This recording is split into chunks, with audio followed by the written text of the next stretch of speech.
Welcome to Hey Therapist. I'm your host, Leslie Ross. With me is my producer, Jay Wesley Lindley. Let's get mental.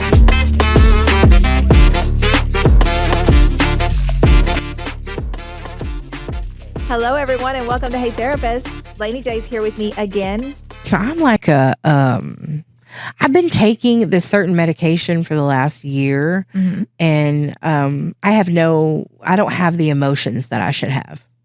Granted, it keeps me from crying really about anything. Sure. And I'm a cream puff. I'm a crier. Oh, same. So this particular medication, because I struggle with depression and anxiety, and I said, okay, I'm going to get off this medication. My nurse practitioner was really not for it, but I fired her the other day. So moving on to a doctor. Okay. But I have been taking it less and less. I've been tapering off. Good. And I am very much my own doctor sometimes and make my own decisions. But I'm trying to get off of some of my medication and trying to do other things to take the place of that medicine. Sure. But now I've not felt those really love feelings for so long because that medication it's just suppressed. Sure. I mean, I have I'm just almost like an even keel all the time, or I'm constantly laughing. Sure. So, but now those other emotions are actually starting to surface. And so, so it feels good. It feels really good. I'm hoping that I can, be all right without it. Yeah. I may have to take something else. I'd really rather not, but if I have to, then I get it. I just don't want to be that with all those emotions being suppressed. Sure. And I think it's good. I want to throw out there, if you are on medications, any kind of mental health medications, do not just stop taking them. Right. They do change your brain like any other medication, like physical medications. As you take them, they change the way your body operates, the way your brain operates, the way everything operates. And if you pull it away, then you will spiral. So a lot of people will, be on meds for a while. And even if you're on a medication for over 2 months, you should not just stop taking it. You need to talk to your doctor. You need to do actual research from, actual medical clinics like the National Institute of Health, Mayo Clinic. They have a lot of good information online, all of those things about how to taper yourself off if you don't trust your doctor, but you should really find a new doctor and find one you trust. But when you stop taking those, because we have a lot of people that, turn up in crisis or just where they're like, I can't stop crying and I'm so depressed and I stopped taking my meds. I'm like, oh, okay. So when did you stop taking? Oh, just like a week ago or 2 weeks ago, I just stopped taking all of my meds that I've been on for a long time. And it's like, oh, well, no wonder you short-circuited your brain. Yeah. Like it was depending on those medications to do what they do to help you, make it in life and help you do whatever you're needing to do, whatever the medicine's purpose was, whether it's an anti-anxiety or an antidepressant or both. And when you just cold turkey it, you short circuit. So it is good that, you're wanting to come off and you're doing it the right way. We're tapering off, we're slowing it down, we're watching for those signs and symptoms of whatever we're taking medications for, because you're right. There is major depressive disorder, which is a lifelong, my brain didn't develop right. I just naturally have depression. So I need to be on medication, and it may not be as much medication as I was on, but I may need to be on meds my whole life to keep me from falling into these deep, dark holes. Yeah. To just kind of keep me level. I'm still going to get sad. I'm still going to have times where I don't want to get out of bed or I don't want to shower. I don't want to do the things that depression comes, but I can manage, or I've learned that these are my signs and symptoms. So when I get to that place, I need to do XYZ, use my coping skills, make sure that I'm, talking to someone or doing whatever it is instead of taking the medication to be in that right place. But if you need meds, you need meds, but you only know if you really need them if you come off of them. And and this is not, my disclaimer on that is, if you have schizophrenia or you have other delusional disorders or any of those types of disorders, you need your meds. Do not stop taking them. Do not stop taking them. You need your meds to deal with what is going on inside you. You're going to start feeling better. And the signs and symptoms, the auditory hallucinations, the paranoia, all of that may go away while you're on your meds. So you stop taking your meds, just like we all stop taking antibiotics when we start feeling better. But you're not better. It's the medicines that's helping you. So there are medications you can stop. There are not medications you can stop. And it depends on, what's going on with you. But for depression, anxiety, most of the time when we go on those medications is because something has happened and we can't handle it. There was something in life that has happened, or life has built up and we're like, oh crap, I just can't do this on my own anymore. But then you learn different life skills and you get a little older. And so coming off of them may not be a bad thing, but you're not going to know until you know. I didn't take them for 5 years. And then I started taking them again after I had my daughter. Because I yelled at my dad one day. That's the first time I ever yelled at my dad. And he's like, come here. Forehead to forehead. What you yelling for? Something's wrong. And then, I was crying myself to sleep every night. And I thought, okay, I cannot do this. I need to go back on the medication. And I did. And I've been on it. So it's been 9 years now where I've been, and it's been 3 different medications in 9 years. Sure. But, I'm very familiar with antidepressants and how they work and what, how they help me. But this particular one, just like, whoa, I have no emotion. Like I couldn't really, I'm excited. Yeah. But I'm just like not excited, and I'm still having those days where you don't want to do anything. And that's not really because I'm tired. It's because I don't want to. Sure. But now it feels like it's starting to get better. So I think either that's not the one for me or, maybe I'm okay. Because I have learned a lot. About myself and, how things work and how I operate and what's good for me, what's not. Gotten older, learned some stuff. Being a parent is crazy. And then now I'm also taking care of my parents. So, things have changed. Yes. So I think I'm better off without it though, but we'll see. We'll see. I might be crazy in a few weeks or crazier. And the thing is, if you're not, you're not. Yeah. But that doesn't mean you have to go on a medication that dulls you. And I think that's why a lot of people do stop taking medications when they need them. Very good way of putting it. It just dulls everything. So I'm happy, but I'm not real happy. I'm sad, but I never get real sad. I'm excited, but I never am really excited. And I don't like that. I want to feel the big emotions. I just don't want to feel them for weeks, so. Right. And it's like you care about stuff, but in a way you don't. Yeah. You don't care. Everything's just kind of meh. Yeah, like everything could come crashing down and you just be like, meh, all right. Well, that happened today. You just, and it's not, I don't know. So we'll see. I'm sure it'll be all right. But, I just hope that I can figure out ways to not need any more medication, But if I do, it's okay. I'm not one of those that's like, I don't need that. I feel better. I ain't like that. I know it can get rough. So anyway, but and I think you can. I was at a point in life where I needed medication for my depression. I was in a super dark place and I didn't want to do anything. It was bad. And I got put on medication that dulled me, but I was functioning.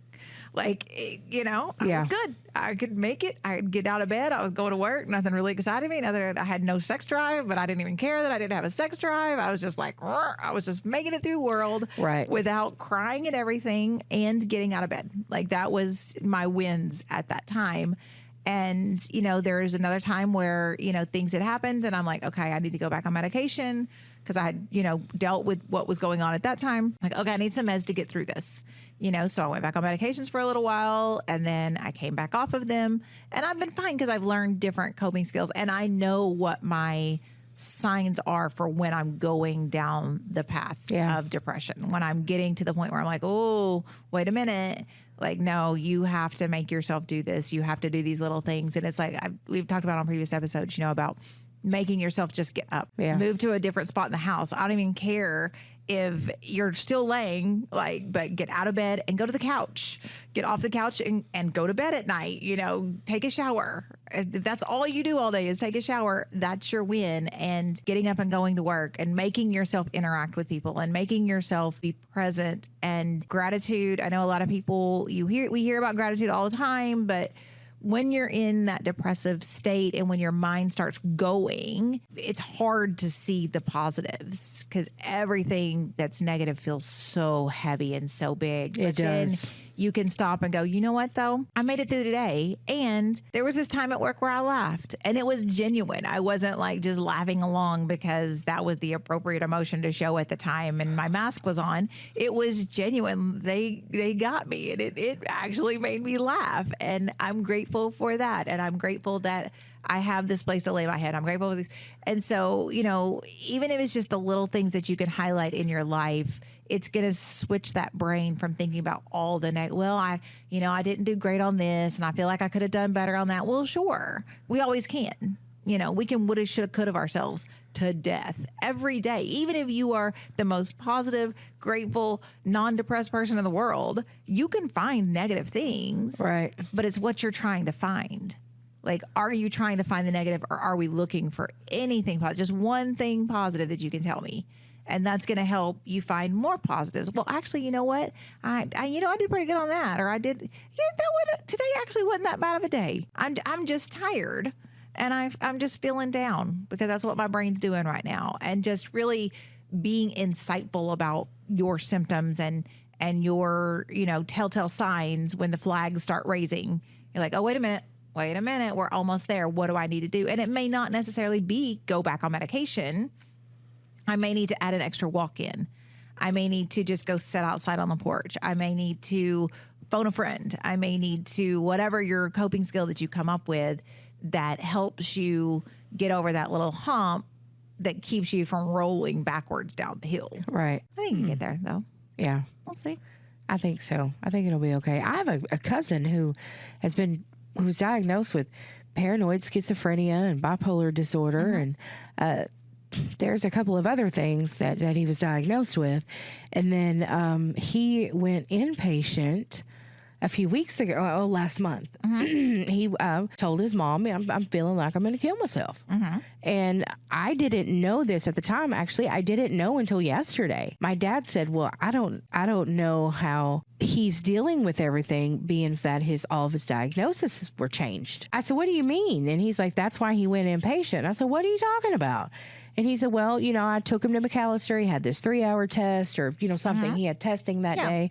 And they come back and said, well, you're not bipolar. You don't have this. You don't have that. But you are paranoid schizophrenic, but you don't have all these other things. And he said that they changed his medicine that day. And the next day is when he started, stopped these medications, started taking these new ones. And then a couple days later, it was, hey, you know what? I'm going to kill myself. I need some help. Yeah. And I was like, well, I didn't know that, I didn't know that happened. No wonder he felt like that. Sure. So even you got to be careful with those medications. So, but ever since he was 15 years old, he's been told that he's bipolar. And this new person says, no, you're actually not bipolar. This comes from this and this comes from that. And right. So, thankfully, though, he is now and in the last few years to where he can be, I'm feeling like hurting myself, or whatever. And he's able to get some help. But I'm just glad that he's got that. That he has that little, it's hard. A lot of those meds are trial and error, and you got to be able to somewhere in there have some type of control to be able to watch out for yourself. Yes. So. And that is, it's so great when people get to the point of being insightful like that, that we have a few clients that come through the office and they're doing good, they'll do good, and they're functioning, they're going through life. And then if they are in crisis, like if they show up in crisis and say, you know what, I'm at that point where I feel like I'm going to hurt myself, I don't even ask them any more questions. I'm like, okay, let's get you inpatient, because they know that how their symptoms run and they know when they get to that point. So, those are some of my favorite people, because I'm just like, I can't imagine living with what you live with every day. Right. And for you to be able to go, you know what, I want to get help instead of I'm going to let this play out is amazing. And I'm so proud of people when they get to that point in their illnesses, because it's a lifelong illness that they're going to deal with. But when you can say, you know what, something ain't right, I need a higher level of help. This ain't cutting it. It has to be hard to say, I want to kill myself. It has to be hard to say that. Yes. I think that takes courage to be able to say, because you don't want people to know that. Most people don't want people to know that. Right. And for you to just, that is your absolute cry for help. And the fact that you get it, and then you have people around you that are like, hey, whoa, let's go. Yes. Because my thing is, if you feel like that, let's fix it. Tell me. I would rather you tell me than you do it. Obviously, Right. that's it. There's been so much of that lately, and it's just been a lot. I mean, and it's hard, but it's like I don't care if you were some stranger on the street. If you told me you wanted to take your own life, I would help you. Absolutely. So. And it is devastating for a lot of people to say out loud. Yeah. You know, I do a lot of crisis evaluations, and you know, you have those people who are like we were talking about, like your cousin, you know, that can say, listen, I'm at that point. I know my illness. Here's my history. Like, if I don't get any help, I'm going to hurt myself. Okay, done and done. Let's make it signed. Yeah. And then you have the people, and you know, women do a better job of expressing emotions, but you know, there's those men who, when I'm talking to them, they kind of hum-haw sometimes, but I'm like, man, were you thinking about, killing yourself? Were you not wanting to be here anymore? Were you going to do something to hurt yourself? Yeah, I just got to that point. I just don't know what to do anymore. Life is just too hard. Okay, well, let's get you somewhere and get you help. And I know life is still going to be hard when you come out. And I say that to a lot of people, like, life is still going to be hard and we're still going to have challenges. But when you come out, we can help. You will come see us and we will get you services and help you figure out life, because there's not much in life we can't figure out. It's, I don't know if I told you this before or not, but I can be having the worst day. Friday or Thursday was a really bad day for me. And I mean, it's just a horrible day. But I can go sit in my parents' living room with my parents and just be all right. And I feel bad for people that don't have that. Yes. And I know that one day I won't. Sure. Unless I go before them. But I think I could feel that way. I think I could feel that way in my brother's homes, but not like I do in my parents. Sure. Just being with my parents, and they're getting older, we're going through a lot with both of them, but still, and they have issues of their own. They ain't got time for their grown kids to be bringing them issues, but and not even tell them what I'm going through or how bad it is, or I don't have to say anything. Yeah. It's just a comfort level there. Sure. And sometimes I forget, and I did it a lot when I was younger. I would think, well, why are they doing that? I mean, I didn't realize that people I'm probably the only one in my friend circle that has my mom and dad. The people that I've grown up with and been friends with for 30 years. They either don't have either one or they only have one. Right. And I'm so blessed to still have them both. You still have yours. You're lucky that way. It is just amazing that we do. And I feel really bad for those people. And it took me a long time to learn that not everybody has that home base. Right. And I would probably be lost without mine. So it's a difficult thing to have to maneuver when you don't have comfort like that. And there's so many people out there who either they may have family, but their family's shitty, so they don't bring them comfort, or they maybe with their mental health struggles have pushed a lot of their family away. So when they do get to the point where they need someone, even though their family would be there for them, like they may have said, get out here with that bullshit. We ain't messing with you no more, because possibly there's drug usage. Maybe there's some other things going on. If they got to that point of, I'm out of this world, like I'm going to hurt myself, I'm going to do something, that family member would still be there for them. And it's hard to see that though, when you just feel so alone. And some people are just alone. I deal with a lot of people who truly have no one. They may have their church families or they may have some community involvement, but they don't have anybody. And that just it hurts my heart. That's tough. It's hard to say, well, people care about you when, you don't have anybody you can list. And then it's like, well, we care. If anything, we care. We're strangers, but we care. We'll do what we can. And there's a lot of strangers out there that would care and step up. And we are in September. It is National Suicide Awareness Month. So, That's right, it is. It's something to think about and just reach out to those people and check in, because it is hard when they have no one. It's an interesting thing.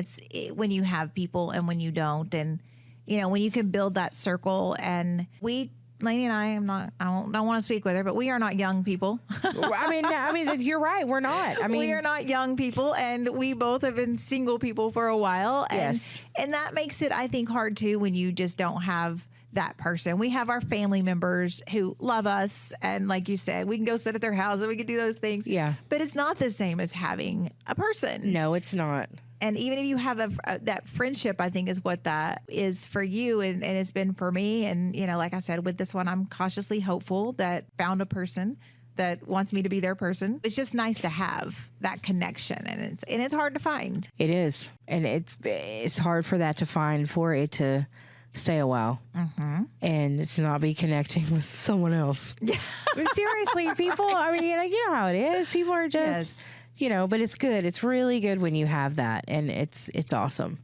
And I think, part of the reason why I keep pushing everybody away is because of the medication. Because I'm like, I don't even give a damn. Right. And that's, I can't even feel the tingles if they were there. Yeah, I wouldn't even know. So, yeah, I mean, I get that. And I think everybody, should be able to experience that. It's good to have, like you said, that one person. Yes. So, for those of us that are one person people.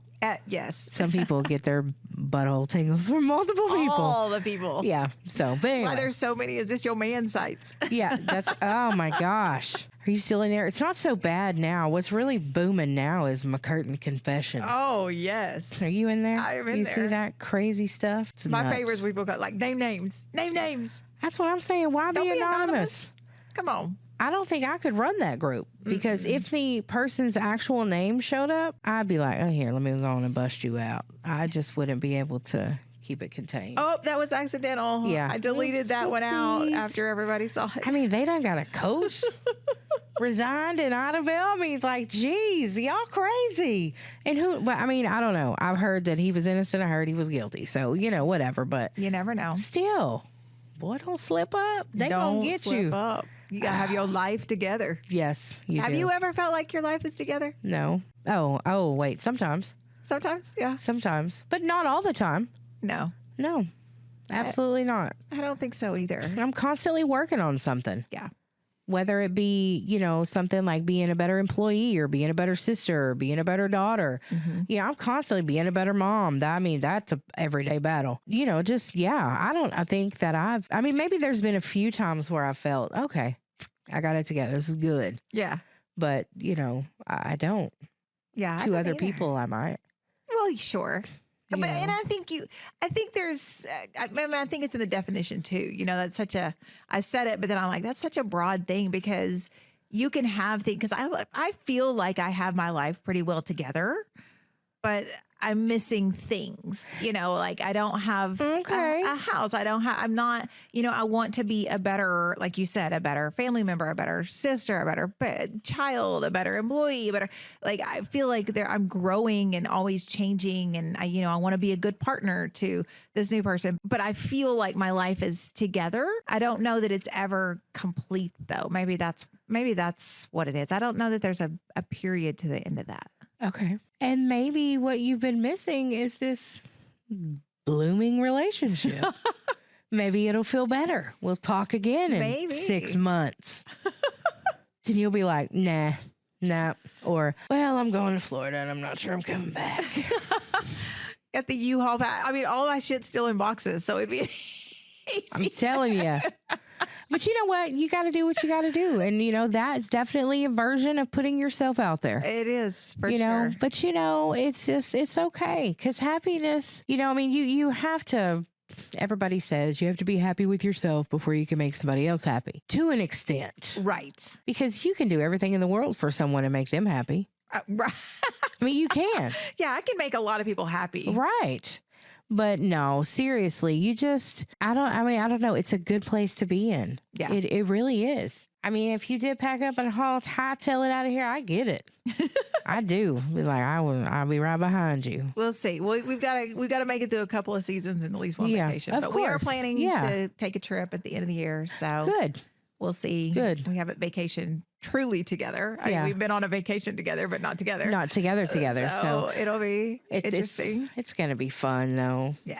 It will be. Excited. Yeah, I think it's a great adventure for you, however it ends. That's what I agree. It's just nice to have, because like we've talked about before, last time we were on here, you can have your rotation, whatever. You can have all those people. You can have whatever. You can have people you talk to here and there, but it's not fulfilling conversation. It's the people you talk to and you're like, ugh. Like, I don't even care if I answer your question. Right. Yeah. I'm don't good. Even talk to You're me. good till tomorrow. Like, I don't need to keep that up. Yeah. Oh, gosh. I'm so bad with that. Okay.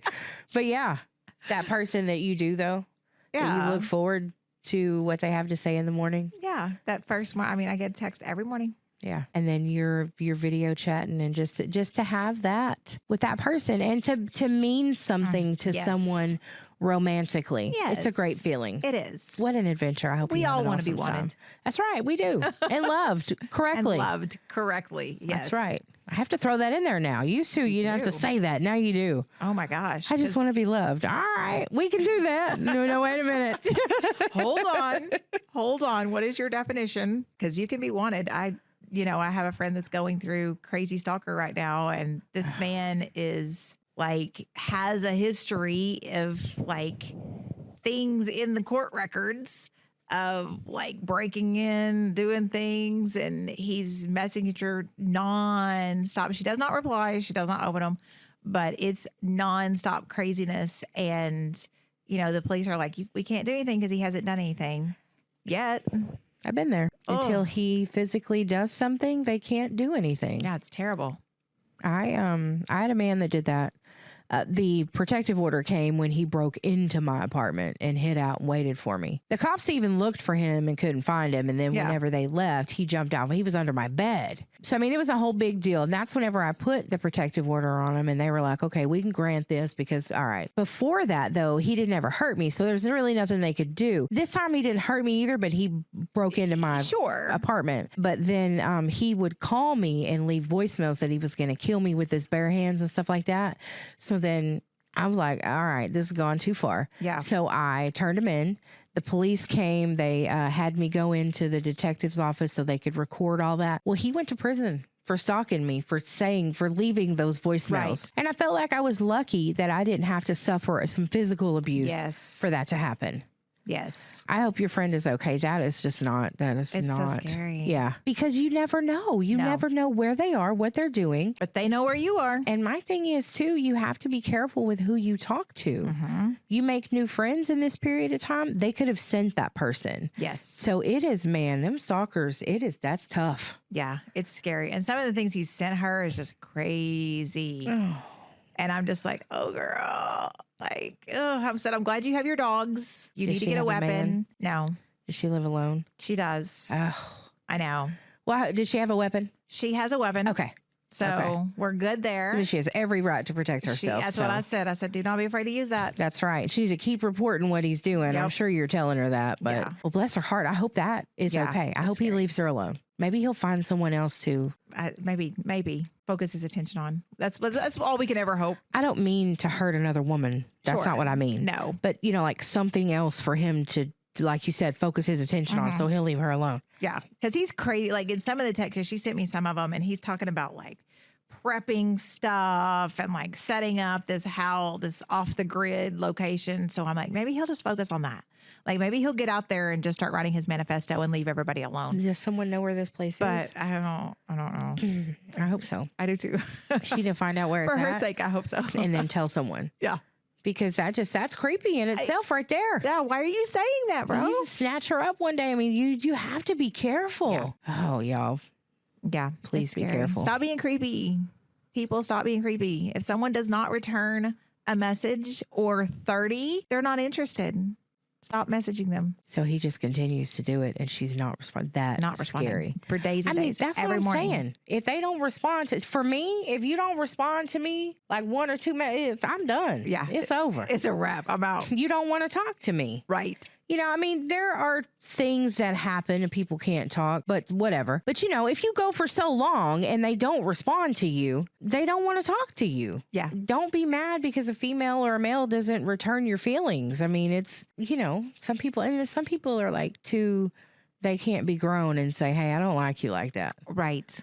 stop texting me. I don't want to be with you. They can't do that. But you should. Man, like, if you are not interested in someone and they're maybe doing some of these crazy things, like, stop messaging them, like, or shoot them one back and just say, listen, this is not going to go anywhere. I'm not interested in you like that. Please stop messaging me. Period. Tell them. Don't just let them keep blowing up your phone. Right. Absolutely. So. Like this kid of mine's doing right now. She said, where are you at, woman? No, she's Tracking okay. you down. Well, just when kids get together, things happen. Sure. And my kid's like me. I ain't going back over there. So, she gets in trouble. It's like, I ain't going back. How was school? School is okay. She doesn't care much for a teacher. We've had a problem with some friends. She had this one friend over the summer that, let's see, my child is in the 4th grade. This girl is in the 6th grade. Also, one of my closest friend's sons is in the 6th grade as well. And my daughter is friends with him. Sure. They're cousins to them, Right. But this particular girl and my daughter had all summer, my daughter went to her house like 2 or 3 days a week, swimming and, having fun. They'd go out. Her grandpa would take them places a couple of times on the weekends. And then I'm driving home one day and I hear that there was a riff a month before this. Right. But I hear this like voicemail on her phone and she's listening to it. And I can tell by looking at her face, something's wrong. Yeah. So I snatched the phone and she's like, no. And she starts freaking out on me. No, Mom, no. And I listen and this girl is saying, you're a horrible person. You're a horrible friend. I don't like you. Don't ever come to my house again. If I hear that you even said my name, I'm going to come to your house and fight you. And these things. And I'm like, all right, okay. So we're on the way home, right? And I'm sitting there on the side of the road, or I pulled over at a family member's yard. Right. And I'm listening to this. Well, there's a second one, and it's even worse. I watch too many shows, I guess. There's too many things that have happened. So I'm like, no, we don't play that. We don't do that. I'm going to beat you up. I'm going to do this and that. So you're a liar and a horrible person. I'm like, why is this? Right. Why is she What mad? happens? Yeah. What's going on? Well, it involves some other girls saying that she said this and he was the she said thing. I said, no. And this woman's grandmother, known my entire life. She was my grandmother's best friend, been very close to us for years. And that's where the girl lives with her great grandmother. So I go to the house. I'm super mad at this point. I go to the house, I knock on the door. Nobody answers the door. And I thought, well, great grandma ain't here. I probably need to leave because great grandma should be here. So I leave. And the girl calls me and she's like, I saw you were at my house. What's up? And I said, well, I just wanted to address these messages that you left on my child's phone. They said that she said, and I said, look, I don't want to hear that. Don't want to hear any of that because this child is your friend. You are 2 years older than her. I let you guys be friends. I had these concerns already. Right. Because I'm mad at myself too. Because I didn't think anything would come of it, though. I really thought that they would just be friends. I said, we don't call people and threaten to whoop their ass. Right. Especially a 4th grader. Right. We don't do that. But you and I can talk about this with your great grandmother and your grandpa. Well, she showed me text messages where she said that I'm the one who tore up my great uncle's house. And it's a whole nother story. Yeah. I said, first of all, she would never say that. And where are these text messages? I don't believe that. So I have her send those to me. I would really like to see those. Well, she deleted them because you're lying. That's why. At this point, my child didn't understand that I was upset. She's like still wanting to be friends with this girl. And I'm like, no, I'm sorry. It's not happening. What she's done to you is wrong. You don't do that. So we go 3 or 4 weeks. She doesn't talk to the little girl. And then she's like, Mom, I seen her on the bus or I seen her here, seen her there. And I really want to talk to her. And I thought, okay, maybe I'm going to have to let her learn. And she talked to her on a Friday. And then Saturday night cried herself to sleep because the girl started the same thing again. And my child hadn't even talked to anybody. I would regulate who she talked to and stuff while she used her phone. It's way worse now. So I know she wasn't doing anything. You know what I mean? And I have her stuff on my phone. I can see everything she does. Right. So she's like, I don't understand why she's doing this. I said, I really feel like it's because you were 2 years younger than her and she can push you around and she can be mean to you. And that's what she's doing. Yeah. Because the girl has issues. Yeah. She has a lot of self-esteem issues because she was born with physical issues that she's still having to get worked on. I really think that she's just pushing her around because she's younger than her and she can. Probably. And if she's being raised by great grandparents, there's some family trauma in there that this girl is, She doesn't know who her dad is. dealing with, and Her it goes to the hurt people. Yes. Like it's just a rough time for her, but also your child doesn't have to suffer. Right. Because this child is not acting right. Yeah. So I said, that's it. No more. I had already not let her talk to the cousin, the boy, because he gets right in there with the girls. And I mean, it's just like, really? Are you really going to do this? He doesn't care. He doesn't care. Right. I mean, he's a little boy. He's, he's sixth grader. He don't care. Right. Right. So, yeah. he doesn't care. So it's not, and the thing is, they're kids. They're kids. So I'm like, but to make this better, you are not allowed to talk to them anymore. You're just not allowed because it's the only way that I know how to protect you. And she finally, after that last time that the girl started in on her again, I said, what did she say that you did? Yeah. She wouldn't tell me because you didn't do anything. Right. I hope you can understand now what I'm telling you. This is not a good friendship. So that was kind of hard for her because she loves people. Sure. And, She has such a big heart. She does. And I have a great niece that's 3 today. And I have a great nephew that is a year and a half. My other nephew is 16. Oh my God. And here's my child that's 9. Right. You know what I mean? So she was, for the longest time, she'd been the baby, but with older kids. So it's not, she's a little bit in her mind, or to us, she's a little bit older than 9. Sure. She acts a little bit older than 9 because we didn't baby her. Well, you shouldn't. We didn't. So sometimes our conversations like, how old are you again? Even her doctor she sees is like, are you sure she's 9? Like, yeah, I'm sure. She's like, I feel like she's a teenager. I know, but she's not. She's 9. So it's hard for me sometimes too, because I will like, oh, you dummy, she's 9. She's not 15. It's hard. It's hard being a parent. It is hard. Excuse me, being a mom. My dad says you're not a parent unless you have 2 kids. Unless you have more than one. I didn't know that was a qualifier. Yeah, that's what I said. I didn't know that was a thing, Dad. And he's like, yeah, nah, whatever. But it is hard. And it's hard, like you said, when you raise them and you haven't, you never made her try to be an adult. It's not like you've pushed adult things on her, but she grew up with older siblings and older cousins and older family members. So she learned to act a different way because she watched them model behaviors. And so when you're struggling with things like this, with, somebody bullying her, being mean, doing these things, and she's having these reactions, you're like, oh, and they're like, oh, wait, you're a child. Yeah. Like you don't understand because you don't understand because you're still not at that point. So it is important to step in and say, listen, I know you don't understand this, but this is what's going to happen. Yeah.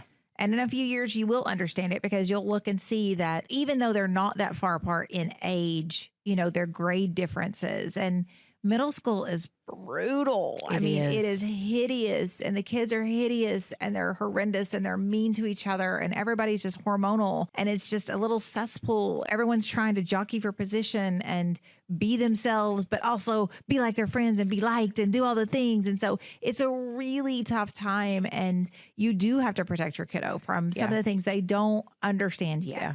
And it is saying, no, you cannot be friends with them. I'm sorry. You can be mad at me forever, but you're not going to be friends with them because I'm not going to see them hurt your feelings continuously because this isn't healthy, because that person's not healthy. And it's not been an easy thing. And that's where I was like, wait a minute, you're 9 years old. Nope. Yeah. Mom's putting her foot down. Yeah. Sorry. This is where it ends. Yeah. So, and that's what I did. She's all right, but she, still her feelings are hurt. Of course. But that's what I told her. You'll understand when you're older. And I'm sorry that you don't right now, but, it's going to get better. Of course, I'm that mom that's like, really, where's she at? But I was like, well, wait a minute. I can't do that. I better go home. Where's this little bitch? Yeah, that's how I felt. Like, come on. You ain't going to hurt my baby. That's right. But then I was like, and then I'm also the mom that's like, okay, what'd you do? Of course. What happened? Did you do what she said you did? You can't do that. It's not being a good friend. Right. She asked me the other day, what do I do now? I said, you don't talk about it. Do not talk about it to any of your other little friends. Do not talk about it. It's over. It's done. Let it go. Do not talk about it, or it's all going to come back on you in a negative way. We had a falling out. That's it. Right. Let it go. It's going to be all right.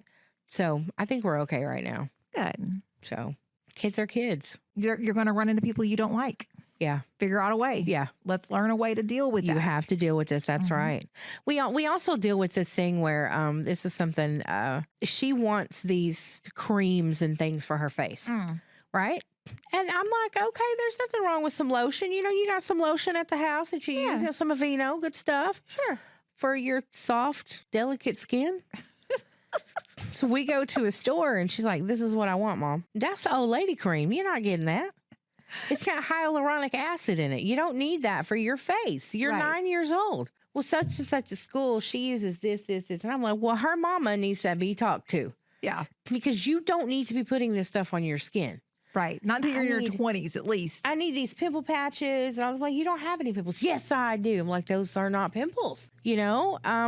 Her father didn't have a problem with acne, and neither did I. Sure. I had them, here and there. Yeah. So I'm hoping that she doesn't either. But she wants all these things. And I'm like, are you really seeing this at school? And she says, yeah, well, this girl, she tells me the girl has this, and then she's got this makeup, and she got this. And I'm thinking, no, we're not. No, I'm sorry. You're just going to have to be mad because you're not putting that on your face. Yes. So, and I understand that she wants to wear a little mascara and lip gloss every now and then. That's fine. You ain't putting foundation on. You don't need it. Take it off. She put it on one day. I made her take it off. My dad's like, who's big anti-makeup, my dad. Yeah. He's like, it's okay just one time, Mom. I don't like it. I don't like it. I'm sorry. The lip gloss is okay. Sure. But no, you're not going to sit around here looking like, what's that guy's name? Jake Charles Scott. What's his name? The full-blown, makeup, and stuff. I can't remember his name. Charles Scott. I can picture him I can't remember. in my brain, but I can't picture his name. He has that real dramatic makeup, and that's what she wants to wear. Negative? No. You're not there yet, kid. So some things, they're a battle. Comparison is a thief of joy. Yes. Be yourself. It absolutely. You're right. You ready to go home? You ready? For my producer, Jay Lindley, I'm Leslie Ross. Thank you all for joining us. Please send any questions or comments through the website, heytherapist.com, or email help@heytherapist.com. They may be featured on the show anonymously. Hey Therapist is an SEOK radio production and is for your entertainment purposes only. Thank you for joining us. Make good choices.